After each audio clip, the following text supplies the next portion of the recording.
አንድ በክርስቶስ ክርስቲያን ነኝ የሚል ሰው እንደ ቅዱሳን ሐዋርያት የኢየሱስ ክርስቶስ ተከታይ ደቀ መዝሙር ካልሆነ የወንጌል ሰባኪ መምህራን የመንግስቱ ካህን መሆን አይችልም። አንድ ሰው ካህን የሚሆነው ቃል ሥጋ የሆነውን ጌታችን መድኃኒታችን ኢየሱስ ክርስቶስን አምኖ ተቀብሎ ራሱን ክዶ ዕለት ተዕለት መስቀሉን ተሸክሞ በመከተል በደሙ ቃል ኪዳን ተባርኮ ተቀድሶ ለኢየሱስ ክርስቶስ ማደሪያ ቤተ መቅደስ ለሆኑት ለሰው ልጆች በሙሉ በታማኝነት የሚያገለግል ሐዋርያ መሆን ሲችል ነው። አንድ ሰው የክህነት ስልጣን የሚሰጠው የመንግስቱ ወንጌል ሰባኪ መምህራን የሚሆነው ቃል ሥጋ የሆነው ጌታችን መድኃኒታችን ኢየሱስ ክርስቶስን አምኖ ተቀብሎ ራሱን ክዶ በመከተል ሕግና ትእዛዙን ጠብቆ በእህት በወንድሞቹ መካከል የተወደደ የፍቅር መስዋዕት ማቅረብ የሚችል ቅዱሳን ሐዋርያት ሲሆን ብቻ ነው።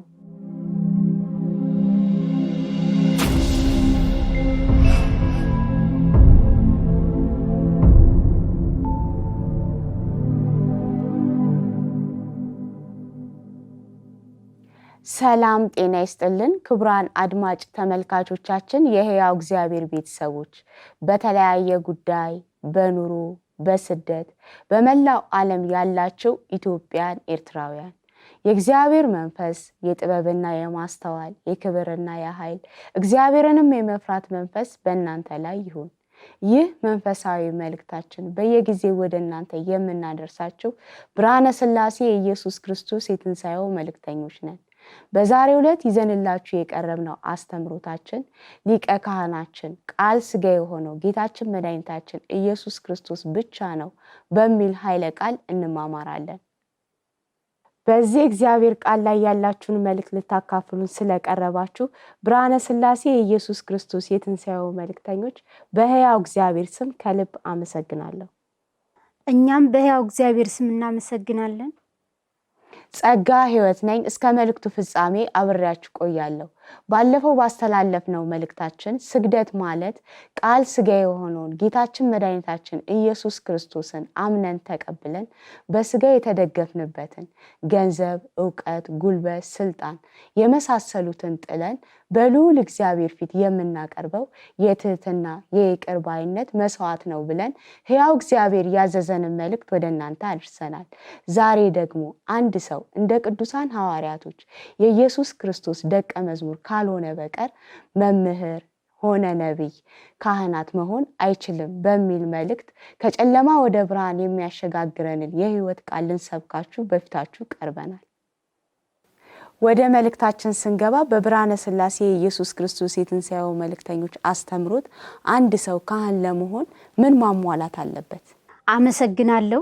አንድ ሰው ካህን የሚሆነው ቃል ሥጋ የሆነውን ጌታችን መድኃኒታችን ኢየሱስ ክርስቶስን አምኖ ተቀብሎ ራሱን ክዶ ዕለት ተዕለት መስቀሉን ተሸክሞ በመከተል በደሙ ቃል ኪዳን ተባርኮ ተቀድሶ ለኢየሱስ ክርስቶስ ማደሪያ ቤተ መቅደስ ለሆኑት ለሰው ልጆች በሙሉ በታማኝነት የሚያገለግል ሐዋርያ መሆን ሲችል ነው።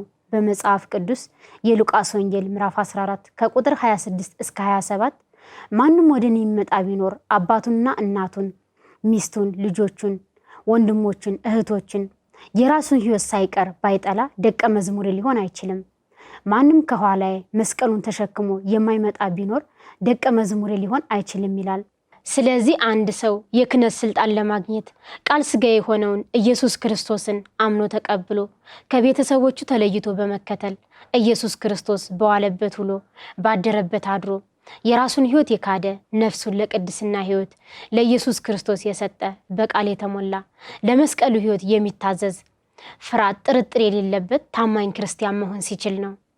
እውነት ነው እህቴ እንዳሉት ክህነት በምድራዊ ሃይማኖት ተቋም የሚሰጥ ሹመት ሳይሆን ቃል ሥጋ የሆነውን ጌታችን መድኃኒታችን ኢየሱስ ክርስቶስን አምነን ተቀብለን ራሳችንን ክደን በመከተል ሕግና ትእዛዙን ጠብቀን በእህት በወንድሞቻችን መካከል የተወደደ የፍቅር መስዋዕት ማቅረብ የምንችል ቅዱሳን ሐዋርያት ስንሆን ብቻ ነው። ክህነት ቅዱሳን ሐዋርያት በኢየሱስ ክርስቶስ ሆነው በእምነት በተሰጣቸው ጸጋ በደሙ ቃል ኪዳን አሕዛብን ወደ ኢየሱስ ክርስቶስ ለማቅረብ እመኑ ብለው የሰበኩበት ንስሐ የተቀበሉበት የልጅነት ስልጣን እንዲኖራቸው በውሃና በመንፈስ ቅዱስ ያጠመቁበት የክርስትና አገልግሎት ነው። በመጽሐፍ ቅዱስ የሐዋርያት ሥራ ምዕራፍ 2 ከቁጥር 38 ላይ ጴጥሮስም ንስሐ ግቡ ኃጢአታችሁ ይሰረይላችሁ ዘንድ እያንዳንዳችሁ በኢየሱስ ክርስቶስ ስም ተጠመቁ፣ የመንፈስ ቅዱስን ስጦታ ትቀበላላችሁ። የተስፋው ቃል ለእናንተና ለልጆቻችሁ ጌታ አምላካችንም ወደ እርሱ ለሚጠራቸው በሩቅ ላሉት ሁሉ ነውና አላቸው። በብዙ ሌላ ቃልም መሰከረና ከዚህ ጠማማ ትውልድ ዳኑ ብሎ መከራቸው ይላል። ስለዚህ ካህን በኢየሱስ ክርስቶስ ጸጋ አሕዛብ እንዳምኑ የልጅነት ጸጋ እንዲኖራቸው የሚያገለግል በደሙ ቃል ኪዳን የሚባርክ የሚቀድስ የክህነት ስልጣን ያለው ቅዱስ ሐዋርያ ነው። እውነት ነው። ክህነት አንድ ሰው እንደ ቅዱሳን ሐዋርያት የኢየሱስ ክርስቶስ ደቀ መዝሙር በመሆን በእምነቱ በኢየሱስ ክርስቶስና በአሕዛብ መካከል ሆኖ ወደ ኢየሱስ ክርስቶስ ታረቁ ብሎ የሚማልድበት የጽድቅ መንገድ ነው። በመጽሐፍ ቅዱስ ሁለተኛ ቆሮንቶስ ምዕራፍ 5 ከቁጥር 20 እንግዲህ እግዚአብሔር በእኛ እንደሚማልድ ስለ ክርስቶስ መልእክተኞች ነን፣ ከእግዚአብሔር ጋር ታረቁ ብለን ስለ ክርስቶስ እንለምናለን ይላል። እንግዲህ ክህነት ቃል ሥጋ የሆነውን ጌታችን መድኃኒታችን ኢየሱስ ክርስቶስን አምነን ተቀብለን ያላመኑ አሕዛብን በኢየሱስ ክርስቶስ በደሙ ቃል ኪዳን እንዲባረኩ እንዲቀደሱ የምናደርግበት የቅድስና ህብረት ነው። ስለዚህ ክህነት በጾታ፣ በዘር፣ በእውቀት፣ በግዕዝ የሚለካ የሚመዘን የሰው ሕግ አይደለም። ወደ ቀጣዩ መልእክታችን ስንገባ በመላው ዓለም ያሉ በክርስቶስ ክርስቲያን ነን የሚሉ ምድራዊ የሃይማኖት ተቋማት መምህርነትን ሆነ ስልጣነ ክህነትን ሹመትን ያገኙት ከማን ነው? አመሰግናለሁ። አንድ በክርስቶስ ክርስቲያን ነኝ የሚል ሰው እንደ ቅዱሳን ሐዋርያቶች የኢየሱስ ክርስቶስ ተከታይ ደቀ መዝሙር ካልሆነ የወንጌል ሰባኪ መምህራን የመንግስቱ ካህን መሆን አይችልም። ለዚህ ነው በማቴዎስ ወንጌል ምዕራፍ 10 ከቁጥር 38 መስቀሉንም የማይዝ በኋላዬም የማይከተለኝ ለእኔ ደቀ መዝሙር ሊሆን አይገባውም ያለው።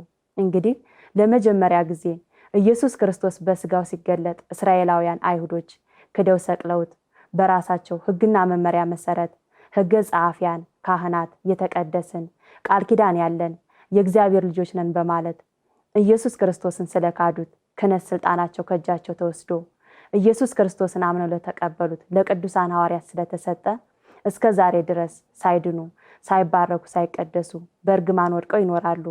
እንዲሁም በተመሳሳይ በክርስቶስ ክርስቲያን ነን የሚሉ ኢትዮጵያውያን ቃል ሥጋ የሆነውን በመካከላችን በትንሣኤ የተገለጠውን የሕያው እግዚአብሔርን አንድያ ልጅ ኢየሱስ ክርስቶስን ክደው በራሳቸው ትውፊትና ቀኖና ተመርተው እርስ በርሳቸው የተሿሿሙ የወንጌል ሰባኪ መምህራን፣ ርዕሰ ሊቃውንት፣ ሊቀ ሊቃውንት፣ ኤጲስቆጶስ፣ ፓትርያርክ፣ ፓስተር፣ የእግዚአብሔር ሰው ነብይ ነን በማለት በሃይማኖት ሽፋን ተከልለው ስለሚከራከሩ ስለሚዘላለፉ ፈጽሞውኑ የወንጌል ሰባኪ መምህራን ካህን መሆን አይችሉም።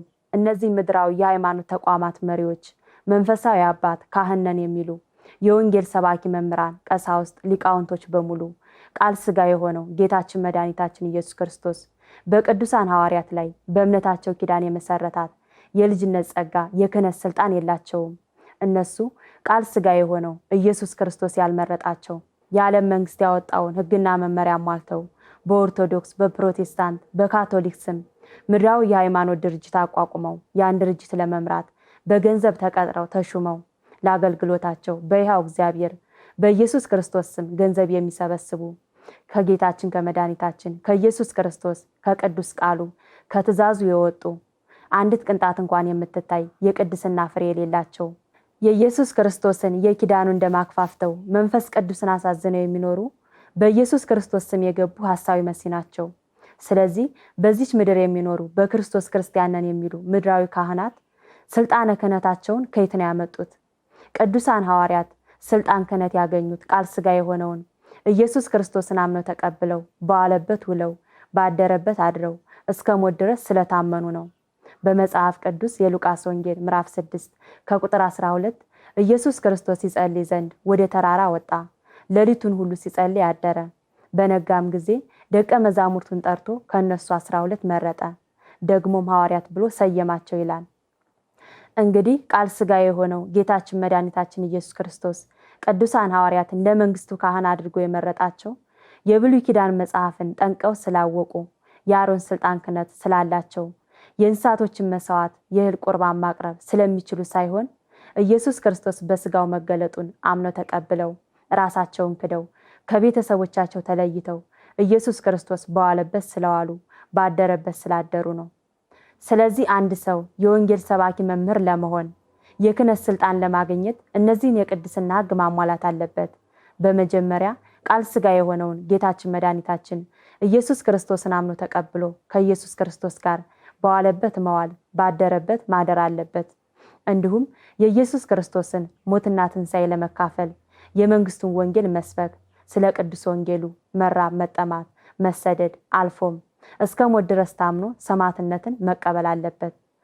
በመጽሐፍ ቅዱስ የዮሐንስ ወንጌል ምዕራፍ 15 ከቁጥር 16 እኔ መረጥኳችሁ እንጂ እናንተ አልመረጣችሁኝም፣ አብን በስሜ የምትለምኑትን ሁሉ እንዲሰጣችሁ ልትሄዱና ፍሬ ልታፈሩ ፍሬያችሁም ሊኖር ሾምኳችሁ ይላል። ስለዚህ ቅዱሳን ሐዋርያት የኢየሱስ ክርስቶስን ቃል ሰምተው አምነው ተቀብለው የኢየሱስ ክርስቶስ ማደሪያ ቅዱስ መቅደስ ከሆኑ በኋላ በተሰጣቸው የክህነት ስልጣን ፍሬ እያፈሩ ወደ መንግስቱ ይገቡ ዘንድ ወደ አሕዛብ ላካቸው። ቅዱሳን ሐዋርያት በልጁ በኢየሱስ ክርስቶስ በክቡር ደሙ የተባረኩት የተቀደሱት ኢየሱስ ክርስቶስ ስለተሰቀለ ለመጀመሪያ ጊዜ አምነው ስለተቀበሉት ብቻ ሳይሆን አሕዛብን በቅዱስ ቃሉ የኢየሱስ ክርስቶስን ሞትና ትንሣኤ እየሰበኩ ወደ አንድነት መቅደስ ወደ ኢየሱስ ክርስቶስ ስለሰበሰቡና የጽድቅ ፍሬ ስላፈሩ ነው። ስለዚህ በክርስቶስ ክርስቲያን ነን የሚሉ የሰው ልጆች ክርስቲያን የሚሆኑት የመንግስቱን ወንጌል የሚሰብኩት የክህነት ስልጣን የሚኖራቸው ኢየሱስ ክርስቶስን አምነው ተከትለው የጽድቅ ፍሬ እያፈሩ በቅድስና ሕይወት ሲኖሩ ብቻ ነው።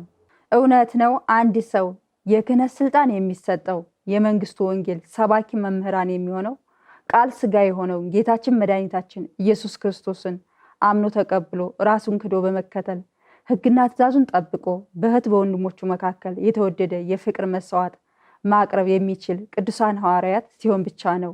ነገር ግን በክርስቶስ ክርስቲያንን የሚሉ በተለይ የኦርቶዶክስ ሃይማኖት አባቶች ራሳቸውን በቅድስና የበቁ ብፁዓን ቅዱሳን ሐዋርያት አድርገው መጋቢ ብሉይ፣ መጋቢ ሐዲስ፣ ርዕሰ ሊቃውንት፣ ሊቀ ጠበብት፣ መጋቢ አላፋት፣ ልሳነ ጳውሎስ፣ ኤጲስቆጶስ፣ ፓትርያርክ በመባባል እርስ በራሳቸው ተሻሹመው የአሮን ስልጣነ ክህነት ያለንን እያሉ በሙሴ ወንበር ተቀምጠው በሐዋርያት ስም የገቡ ማሰር መፍታት የምንችል እኛ ነን እያሉ በሕዝቡ ፊት ሲቀርቡ ሻሽና ልብሰ ተክህኗቸውን አስተካክለው ያለምንም ጸጋ መመረጥ ልክ እንዳንድ መንግስት መስሪያ ቤት ቅጥረኛ በሕያው እግዚአብሔር ስም ለተሰራው የድንጋይ ቤተ ሕንፃ ሊያገለግሉ በአቋራጭ በዝምድና በእውቅና በጉቦ በገንዘብ የገቡ ናቸው።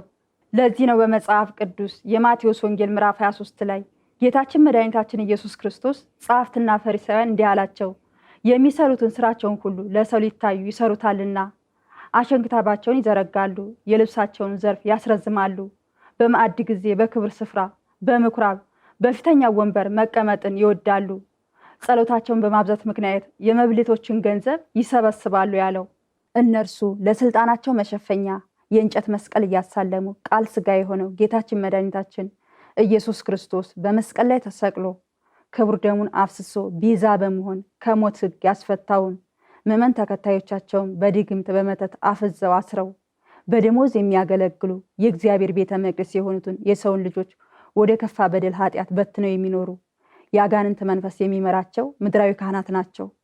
እንግዲህ ክህነት እንደ ቅዱሳን ሐዋርያት በአብ በወልድ በመንፈስ ቅዱስ ተመርጠን ኢየሱስ ክርስቶስ በሥጋው ተገልጦ በመካከላችን ለዘላለም መኖሩን አምነን ተቀብለን በደሙ ቃል ኪዳን ተባርከን ተቀድሰን በልባችን ንጽሕና ፍቅር መሆናችን ቸርነታችን ታይቶ የሚሰጠን የልጅነት ጸጋ ነው። በመጽሐፍ ቅዱስም የዮሐንስ ወንጌል ምዕራፍ 13 ከቁጥር 35 ላይ እርስ በራሳችሁ ፍቅር ቢኖራችሁ ደቀ መዛሙርቴ እንደሆናችሁ ሰዎች ሁሉ በዚህ ያውቃሉ ይላል። እንዲሁም የዮሐንስ ወንጌል ምዕራፍ 8 ከቁጥር 31 ላይ ጌታችን መድኃኒታችን ኢየሱስ ክርስቶስ ያመኑትን አይሁዳውያን በቃሌ ብትኖሩ በእውነት እናንተ ደቀ መዛሙርቴ ናችሁ አላቸው ይላል። ስለዚህ በክርስቶስ ክርስቲያን ይሆን እኛ የሰው ልጆች የኢየሱስ ክርስቶስ ካህናት ደቀ መዝሙር መሆናችን የሚታወቀው የመንፈስ ቅዱስ ፍሬ ፍቅር፣ ቸርነት፣ አንድነት አፍርተን እስከ ሞት ድረስ ታምነን ስናልፍ ብቻ ነው። ለመሆኑ በዚች ምድር ላይ የሚኖሩ የሰው ልጆች በሙሉ እምነታችን በክርስቶስ ክርስቲያን ነን የሚሉት ክርስትናን የተቀበሉት ከማን ነው? ምድራዊ የሃይማኖት ተቋም መሪዎች የእግዚአብሔርን ልጅነት ክርስትናን መስጠት ይችላሉ? ጥሩ ጥያቄ ነው። ተሿሚ ካህናት ስልጣን ካላገኙ ሕዝብ ምእመኑ የክርስትናን ሕይወት ከየት ያገኛሉ? ከየትም አያገኙም። በዚህ ሁኔታ በመላው ዓለም የሚኖሩ የሰው ልጆች ክርስትና አልተቀበሉም። የክህነት ስልጣን ያለውም ሰው የለም። ይህን ያልንበት ምክንያት በዚህ ምድር ላይ የሚኖሩ የሰው ልጆች በሙሉ የእግዚአብሔር ልጆች ክርስቲያን የሚሆኑት እንደ ቅዱሳን ሐዋርያት ኢየሱስ ክርስቶስን አምነው ተቀብለው ደቀ መዝሙር ሲሆኑ ብቻ ነው። የክርስትና መሰረቷ ምድራዊ ሃይማኖት ተቋም ሳይሆን በመካከላችን በትንሣኤ በስጋው የተገለጠው ለዘላለም ከኛ ጋር የሚኖረው ኢየሱስ ክርስቶስ ብቻ ነው። ኢየሱስ ክርስቶስ ደግሞ ኦርቶዶክስ፣ ፕሮቴስታንት፣ ተሐድሶ የሚባል የተለያዩ ምድራዊ ሃይማኖት ተቋም አልመሰረተም። እንግዲህ አንድ ኦርቶዶክስ አማኝ ክርስትናን ተቀበልኩ የሚለው በ40ና በ80 ቀን ቤተ ክርስቲያን በሚሉት የድንጋይ ቤተ ሕንፃ ጣዖት ላይ በኢየሱስ ክርስቶስ ስም ቅዳሴ፣ ጸሎት የሚሉትን ከተደረገ በኋላ በውሃ ተጠምቆ በአንገቱ ላይ ክር ማህተም ስላሰረ የእግዚአብሔር ልጅ ክርስቲያን ሊሆን አይችልም። እንዲሁም ፕሮቴስታንቶች ደግሞ ክርስትናን ተቀበልኩ የሚሉት ኢየሱስ ጌታ ነው፣ የግል አዳኝ ነው ብለው ከተቀበሉ በኋላ በውሃ ተጠምቀው ነው ክርስትናን ተቀበልኩ የሚሉት። ነገር ግን በዚህ መንገድ ክርስቲያን ሊሆኑ አይችሉም። ስለዚህ በዚች ምድር ላይ የሚኖሩ የሰው ልጆች በክርስቶስ ክርስቲያንን የሚሉት በራሳቸው ስጋዊ አእምሮ አስተሳሰብ ተመርተው ባወጡት ቀኖናና ትውፊት አሟልተው ኦርቶዶክስ፣ ፕሮቴስታንት፣ ተሐድሶ ስለሆኑ ክርስቲያን አይደሉም። ክርስትና በምድራዊ ሃይማኖት ተቋም የተመሰረተች አይደለች። እውነት ነው እህቴ እንዳሉት በዚች ምድር የሚኖሩ በክርስቶስ ክርስቲያንን የሚሉ የሰው ልጆች ሁሉ ማን ነው ክርስቲያን ያደረጋቸው?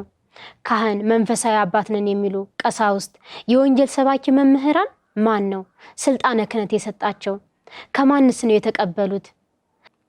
እንግዲህ ኦርቶዶክሳውያን የክህነት ስልጣን ለማግኘት የወንጌል ሰባኪ መምህር ለመሆን መስፈርት የሚያደርጉት መንፈሳዊ ኮሌጅ በሚሉት የትምህርት ተቋም ገብተው መንፈሳዊ ትምህርት የተማሩ፣ መጽሐፍ ቅዱስን ጠንቅቀው ያጠኑ፣ ዲፕሎማ ዲግሪ ያላቸው፣ ቅኔ፣ ዜማ፣ አቋቋም፣ ግዕዝ የሚችሉ፣ ቅዳሴ ድጓውን የሚመሩ መሆናቸው በስጋዊ ዕውቀት ተመዝነው ነው ካህን፣ ሰባኪ መምህራን የሚሆኑት እንጂ እንደ ቅዱሳን ሐዋርያቶች በመንፈስ ቅዱስ ተመርጠው ልበ ንጹሐን፣ ቅኖች፣ ፈራሃ እግዚአብሔር ያላቸው መሆናቸው ታይቶ አይደለም ካህን፣ ሰባኪ መምህራን የሚሆኑት። እንዲሁም እነዚህ የፕሮቴስታንት ሃይማኖት መሪዎች ያለ ኢየሱስ ክርስቶስ በሉተር በኩል የገቡ ራሳቸውን ቅዱሳን ሐዋርያት፣ ነቢይ አድርገው ፓስተር፣ የእግዚአብሔር ሰው፣ አዋጅ ነጋሪ፣ የዘመኑ ትንቢት ተናጋሪ እያሉ ተሿሹመው በእምነት ብቻ እንድናለን ድነናል እያሉ ኢየሱስ ክርስቶስ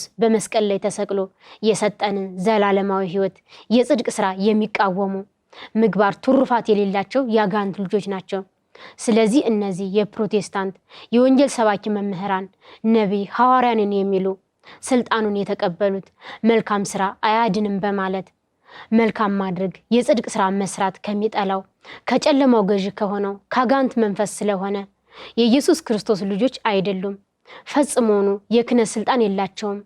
የመንግስቱን ወንጌል መስበክ አይችሉም።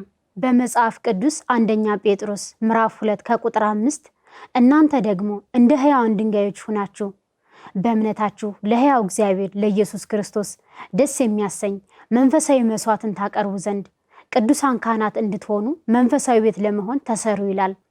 እንግዲህ ከዚህ የመጽሐፍ ቅዱስ ቃል የምንረዳው እኛ የክርስቶስ ልጆች ካህናት የምንሆነው ቃል ሥጋ የሆነውን ኢየሱስ ክርስቶስን አምነን ተቀብለን በደሙ ቃል ኪዳን ተባርከን ተቀድሰን መንፈሳዊ ቤት በመሆን የተወደደ የክርስትና መስዋዕት ማቅረብ ስንችል ብቻ ነው። ስለዚህ ክህነት ለልዑል እግዚአብሔር ማደሪያ ቤተ መቅደስ ለመሆን በእህት በወንድሞች መካከል በእምነት የምንሰራው የጽድቅ ሥራ ፍቅር፣ ሰላም፣ ቸርነት፣ አንድነት ነው እንጂ በሃይማኖት ሽፋን ተከልሎ ካህን ነኝ በማለት የእንጨት መስቀል ማሳለም ወንጌል መስበክ አይደለም። እንግዲህ በክርስቶስ ክርስቲያን ነን የሚሉ የወንጌል ሰባኪ መምህራን እንደ ቅዱሳን ሐዋርያት ወንጌል እንሰብካለን ብለው የሚያነሱት የመጽሐፍ ቅዱስ ቃል የማቴዎስ ወንጌል ምዕራፍ 28 ከቁጥር 19 እስከ 20 ሂዱና አሕዛብን ሁሉ በአብ በወልድ በመንፈስ ቅዱስ ስም እያጠመቃችኋቸው ያዘዝኳችሁን ሁሉ እንዲጠብቁ እያስተማራችኋቸው ደቀ መዛሙርቴ አድርጓቸው፣ እነሆ እኔ እስከ ዓለም ፍጻሜ ድረስ ሁል ጊዜ ከእናንተ ጋር ነኝ ስለሚል ነው። ለመሆኑ ምድራዊ የሃይማኖት ተቋም መሪዎች፣ የወንጌል ሰባኪ መምህራን፣ ካህናት፣ ሊቃውንት የመንግስቱን ወንጌል ለመስበክ ስልጣን አላቸው? የላቸውም። እነርሱ በምድራዊ ሃይማኖት ሽፋን ተከልለው የመጡ ካህናት ስለሆኑ እንደ ቅዱሳን ሐዋርያት የመንግስቱ ወንጌል መስበክ አይችሉም። በዚች ምድር ያሉ በክርስቶስ ክርስቲያንን የሚሉ የሰው ልጆች ቃል ሥጋ የሆነው በመካከላችን በትንሣኤ የተገለጠው ኢየሱስ ክርስቶስን ክደው ከቅዱስ ቃሉ ከትእዛዙ ከፍቅሩ እርቀው በሃይማኖት ሽፋን ተከልለው ያለ ቅድስና ዝም ብለው ባፋቸው ኢየሱስ ጌታ ነው እያሉ ቢሰብኩ አልፎም ቀደስን አስቀደስን ቢሉ የኢየሱስ ክርስቶስን የጽድቅ መንገድ ስላልተከተሉ በእርሱ በኩል ክርስትና ክህነትን ስላልተቀበሉ ዘላለማዊ ሕይወት የላቸውም፣ የመንግስቱ ወራሽ አይሆኑም።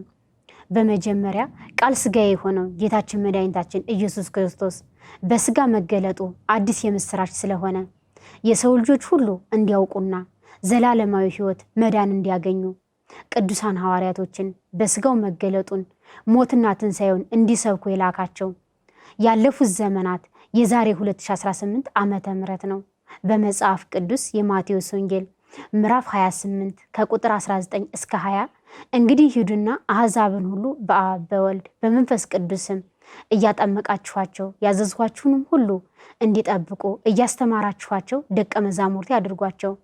እነሆም እኔ እስከ ዓለም ፍጻሜ ድረስ ሁልጊዜ ከእናንተ ጋር ነኝ ብሎ ያዘዘው በዘመኑ የነበሩትን የአይሁድ ካህናት ሕገ ጻፊያንን ሳይሆን ቅዱሳን ሐዋርያቶችን ነው። የአይሁድ ካህናት ግን ኢየሱስ ክርስቶስ በሥጋው መገለጡን አምነው ስላልተቀበሉ በአጋንንት መንፈስ ተመርተው ኢየሱስ ክርስቶስን ክደው ስለሰቀሉት የክህነት ሹመት ወንጌል የመስበክ ስልጣን የላቸውም። በመጀመሪያ ቃል ሥጋ የሆነው ጌታችን መድኃኒታችን ኢየሱስ ክርስቶስ ቅዱሳን ሐዋርያቶችን ስለ እርሱ በሥጋው መገለጡን፣ መጠመቁን፣ አዳኝነቱን፣ ቤዛነቱን፣ በመስቀል ላይ ተሰቅሎ መሞቱን፣ መነሳቱን፣ በርገቱ ደግሞ ለዘላለም ሊቀ ካህን ሆኖ አብሯቸው መኖሩን እንዲሰብኩ አዘዛቸው። ቅዱሳን ሐዋርያቶችም በመንፈስ ቅዱስ ኃይል በትንሣኤ ቃል ተሞልተው አዲስ የምስራች ስለሆነ ዓለምን ሁሉ እየዞሩ ሰበኩ።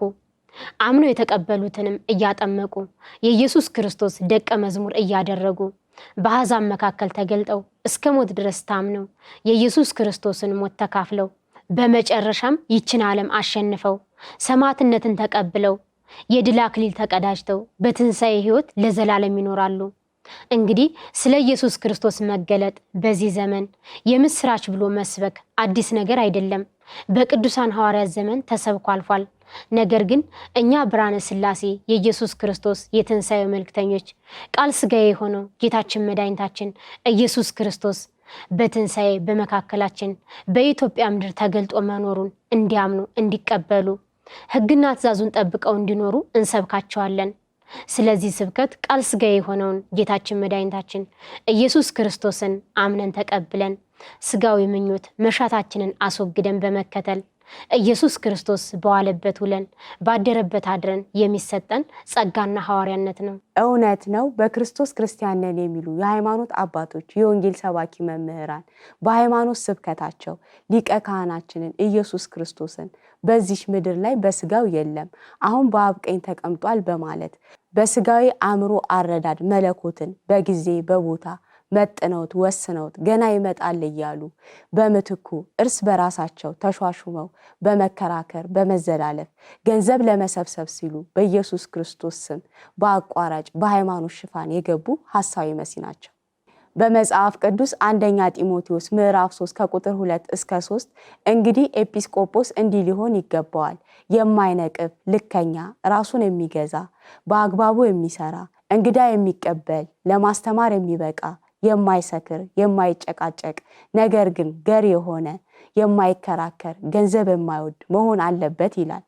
ነገር ግን የኦርቶዶክስ ሃይማኖት መሪዎች በሕያው እግዚአብሔር በቅዱሳን በጻድቃን ስም ሙዳየ ምጽዋት አዘጋጅተው ገንዘብ የሚሰበስቡ የራሳቸውን ምዕመን ምስኪን ድሃ አደጉን ደጀ ሰላም ከሚሉት ከሰፊ ግቢያቸው አስወጥተው የሚጥሉ በማቴዎስ ወንጌል ምዕራፍ 25 ላይ የተጻፈውን የእግዚአብሔርን ቅዱስ ቃል ተላልፈው የኢየሱስ ክርስቶስ ስደተኛ የሆኑትን እንግዶችን የማይቀበሉ የተራቡትን የማያበሉ የተጠሙትን የማያጠጡ የታረዙትን የማያለብሱ ከሚስት ከልጆቻቸው ጋር በምቾት በተድላ የሚኖሩ በዝክር ሽፋን የሚጠጡ የሚሰክሩ አልፎም የሚመትቱ የሚጠነቁሉ ፍቅር አንድነት የሌላቸው የሚከራከሩ የሚዘላለፉ ስለሆኑ የክህነት ስልጣን የላቸው ወደ እግዚአብሔር መንግስትም ሊመሩ አይችሉም።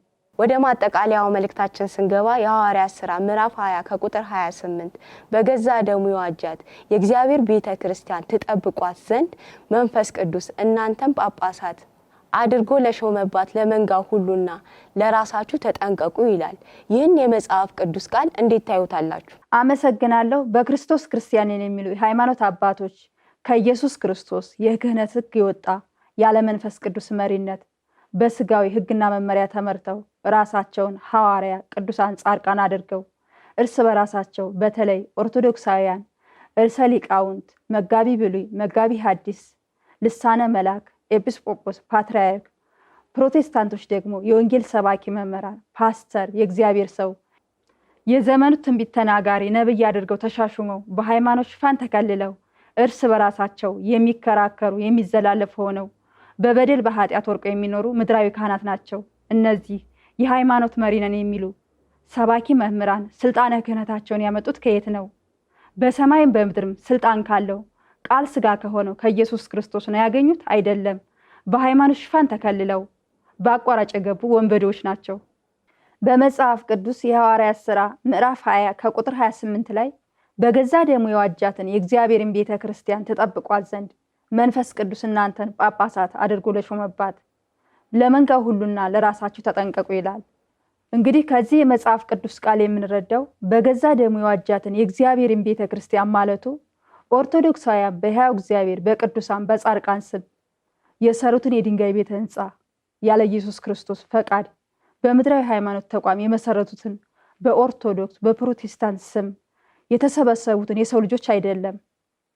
ስለዚህ እግዚአብሔር በገዛ ደሙ የዋጃት የእግዚአብሔር ቤተክርስቲያን አንዲት ናት። እርሷም በእምነት የምትሰራ ፍቅር ቅድስት የሐዋርያት ልቦና ናት። ስለዚህ ኢየሱስ ክርስቶስ በደሙ ዋጀ ማለት እኛ የሰው ልጆች ለዘመናት ወድቀን ከነበርንበት በደል ኃጢአት በመስቀል ላይ ተሰቅሎ ክቡር ደሙን አፍስሶ ቤዛ በመሆን ባርኮ ቀድሶ ገንዘቡ ቅዱስ ቤተ መቅደስ ልጆቹ አደረገን ማለት ነው። ስለዚህ ስልጣነ ክህነት የሚሰጠው ኢየሱስ ክርስቶስ ብቻ ነው።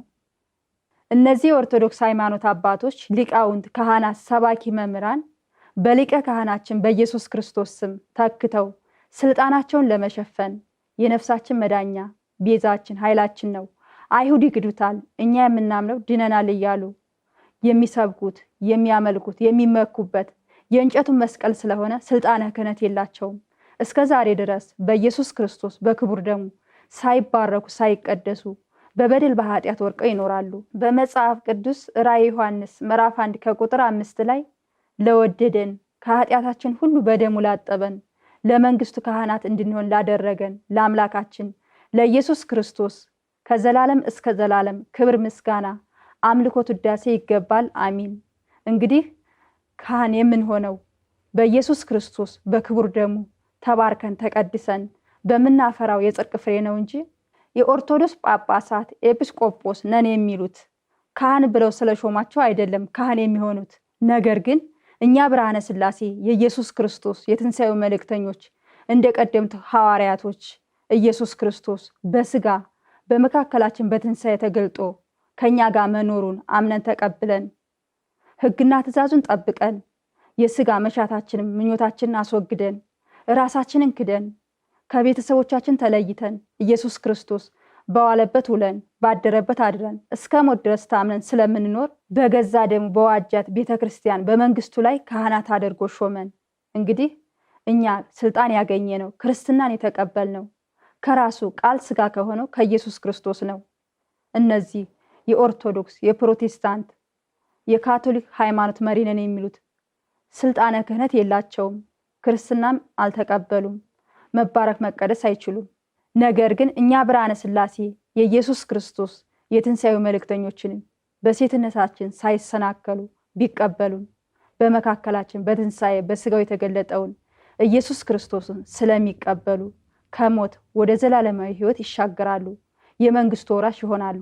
እውነት ነው እህቴ እንዳሉት እኛ ብርሃነ ሥላሴ የኢየሱስ ክርስቶስ የትንሣኤው መልእክተኞች ማሰር መፍታት የምንችል እንደ ቀደምት ሐዋርያት በጌታችን በመድኃኒታችን በኢየሱስ ክርስቶስ ተባርከን ተቀድሰን የሐዋርያት ስልጣን ያለን ካህናቶች ነን። የኦርቶዶክስ ሃይማኖት አባቶች ሊቃውንት፣ ካህናት፣ ሰባኪ መምህራን በወንጌል የሌለ ሰማይ አይታረስም፣ ካህን አይከሰስም በማለት ራሳቸውን ብፁዕ ቅዱሳን አድርገው የሚኖሩ ቢያጠፉም እንኳን የማይከሰሱ ንስሐ ይቅርታ የማያውቁ ወደ እግዚአብሔር መንግስት የምናስገባ እኛ ነን በማለት እውነት ለመናገር ግን ካህናት መስደብ ሲኦል እንደሚወረውር ማወቅ ይጠበቅብናል። እንደው አዛኝ ነኝ እኔ ካህን ስለሆንኩ አይደለም። ለምን መሰላችሁ? እግዚአብሔር ባወቀ ማለት ነው።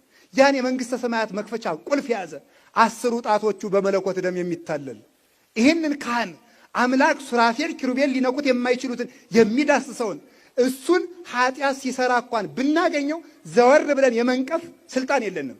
ህዝብ የሚጠፋው ክህነትን በመንቀፍ ነው። የሊቀ ካህናችን የኢየሱስ ክርስቶስን ስልጣን የተጋፉ ደፋሮች እንደ አይሁዳውያን ካህናት እንደ ሕገ ጸሐፊያን ዛሬም ኢየሱስ ክርስቶስን የማይቀበሉ የሚሰቅሉ የደሙን ቃል ኪዳን የካዱ የጥፋት ልጆች ናቸው። ስለዚህ በዚች ምድር የሚኖሩ በክርስቶስ ክርስቲያን ነን የሚሉ የሰው ልጆች ከአብ ዘንድ የነበረውን በመካከላችን ያለውን በስጋው የተገለጠውን ሰማያዊ ሊቀ ካህናችንንና በሃይማኖት ሽፋን የመጡትን ምድራዊ ካህናትን ይለዩ። በኦርቶዶክስ፣ በፕሮቴስታንት፣ በካቶሊክ ስም የመጡ በምድራዊ አስተሳሰብ በስጋዊ ምኞት ተስበው ከሚስት ከልጆቻቸው ጋር በምቾት በተድላ የሚኖሩ ስለ ቅዱስ ወንጌሉ ያልተራቡ፣ ያልተጠሙ፣ ያልተሰደዱ፣ መከራ ስቃይ ያልተቀበሉ፣ የደም ስሬት ያልከፈሉ ስለሆኑ እንደ ቅዱሳን ሐዋርያት የክህነት ስልጣን የላቸውም። ስለዚህ በሰማይም በምድርም ሊቀ ካህናችን አንድ ነው። እርሱም ቃል ሥጋ የሆነው ጌታችን መድኃኒታችን ኢየሱስ ክርስቶስ ብቻ ነው። በመጽሐፍ ቅዱስ ዕብራውያን ምዕራፍ 4 ከቁጥር 14 እስከ 16 እንግዲህ በሰማያት ያለፈ ትልቅ ሊቀ ካህናት ስላለን ጸንተን ሃይማኖታችንን እንጠብቅ። ከኃጢአት በቀር በነገር ሁሉ እንደኛ የተፈተነ ነው እንጂ በድካማችን ሊራራልን የማይችል ሊቀ ካህናት የለንም። እንግዲህ ምሕረትን እንድንቀበል በሚያስፈልገን ጊዜ የሚረዳንን ጸጋ እንድናገኝ ወደ ጸጋው ዙፋን በእምነት እንቅረብ ይላል። ስለዚህ ኢየሱስ ክርስቶስ በሰማያት ያለፈ ሊቀ ካህናት ነው የተባለው በእኛ በሰው ልጆች በነፍሳችን ላይ ተጽፎብን የነበረውን በደል ኃጢአት በመስቀል ላይ ተሰቅሎ በክቡር ደሙ ባርኮ ቀድሶ ወደ መንግስቱ የመለሰን መንገድም ሕይወትም የሆነን እርሱ ብቻ ነው ሲል ነው። እንዲሁም ሃይማኖታችንን ጸንተን እንጠብቅ ማለቱ እኛ የሰው ልጆች እምነታችንን በምግባር በትሩፋት እየገለጥን ለኢየሱስ ክርስቶስ የተወደደ የጽድቅ መስዋዕት እያቀረብን እንኑር ማለቱ ነው እንጂ ኦርቶዶክስ ወደ ፕሮቴስታንት አትሄዱ፣ ፕሮቴስታንት ወደ ኦርቶዶክስ አትሄዱ፣ ሙስሊም ካቶሊክ አትሁኑ ማለት አይደለም። ስለዚህ በድካማችን ሊራራልን የማይችል ሊቀ ካህናት የለንም ማለቱ ቃል ሥጋ የሆነው ጌታችን መድኃኒታችን ኢየሱስ ክርስቶስ በመስቀል ላይ ባፈሰሰው በክቡር ደሙ ቤዛነት እኛን ሁላችንም ከኃጢአት ሞት ከዘር እርግማን አንዴ ለዘላለም ቢቀድሰንም በስጋችን የሚዋጋንን በደል ኃጢአት በእምነታችን ኃይል በትንሣኤው በስጋ ተገልጦ ሊቀ ካህን ሆኖ ዘወትር ይባርከናል፣ ይቀድሰናል ማለቱ ነው። እንዲሁም ምሕረትን እንድንቀበል በሚያስፈልገን ጊዜ የሚረዳንን ጸጋ እንድናገኝ ወደ ጸጋው ዙፋን በእምነት እንቅረብ ማለቱ እኛ የሰው ልጆች በእምነታችን የኢየሱስ ክርስቶስን ጸጋ ተቀብለን በዚህ ጸጋ ምሕረትን የምናገኘው ወደ ጸጋው ዙፋን የመስቀሉን ስራ የኢየሱስ ክርስቶስን ሞት ተካፍለን የጽድቅ ፍሬ እያፈራን በቅድስና ሕይወት ስንኖር ብቻ ነው። እንግዲህ በመስቀል ላይ ተሰቅሎ በክቡር ደሙ ቤዛነት የባረከን የቀደሰን ቅዱስ ማደሪያው መቅደሱ ያደረገን እንደ መልከ ጼዴቅ ሊቀ ካህን የሆነው መምህራችን ቃል ሥጋ የሆነው ጌታችን መድኃኒታችን ኢየሱስ ክርስቶስ ብቻ ነው። እንግዲህ እናንተ እንደገለጻችሁት ቃል ሥጋ የሆነው ጌታችን መድኃኒታችን ኢየሱስ ክርስቶስ ስለ ብዙዎች ኃጢአት ስርየት ሊያድነን በደል ኃጢአት ተሸክሞ በመስቀል ላይ አንድ ጊዜ የተወደደ መስዋዕት አቅርቦ ከባረከን ከቀደሰን በኋላ በትንሣኤ እንደ መልከ ጼዴቅ ካህን ሆነ። ስለዚህ ሊቀ ካህናችን ኢየሱስ ክርስቶስ በሌለበት የክህነት አገልግሎት ያላመኑ አሕዛብን መባረክ መቀደስ አይቻልም።